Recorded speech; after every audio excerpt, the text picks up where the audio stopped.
2016, a 61-year-old Texas woman found herself in the middle of what most people would consider a nightmare. She woke to find two intruders in her home attempted to rob her.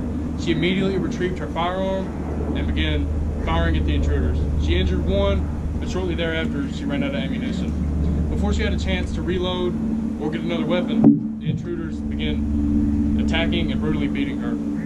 Thankfully, she only received superficial injuries and was able to tell her own story.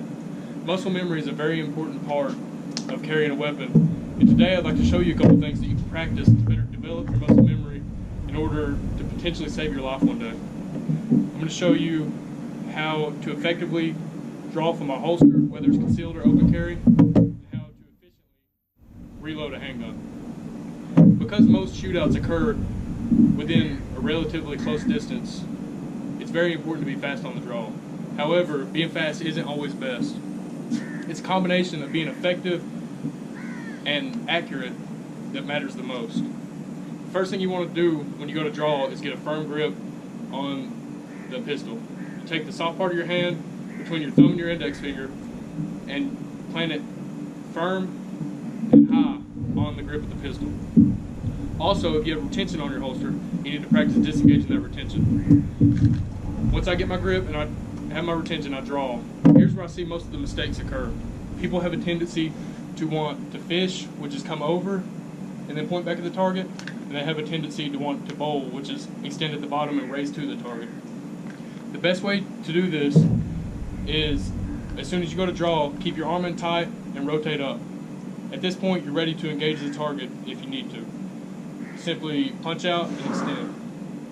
Once you get to this point, if you've engaged your target and ran your weapon out of ammunition and there's still a threat, you need to be able to efficiently reload your firearm.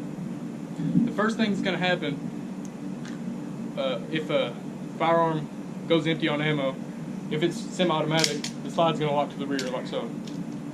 Once the slide locks to the rear, several things are going to occur at once. So I'm going to break them down piece by piece. Slide locks to the rear, you're going to bring your firearm into what you'll hear referred to as your workspace. At the same time you do this, you're going to release the mag, and while you're doing both of those things, your non-firing hand is going to retrieve your extra mag. Once you get to this point, you're going to use your index finger to guide, and then you smack. You're going to rotate back forward and release the slide and chamber around. You can never be too prepared to defend yourself. For this reason, muscle memory is very important. Though we only covered an effective draw and an efficient reload, there are countless numbers of scenarios that you can practice to better develop your muscle memory. In the case of the woman that I mentioned earlier, an efficient reload could definitely have helped her avoid being beat. Whether it's fighting hand to hand or carrying a firearm, just remember that muscle memory can one day save your life.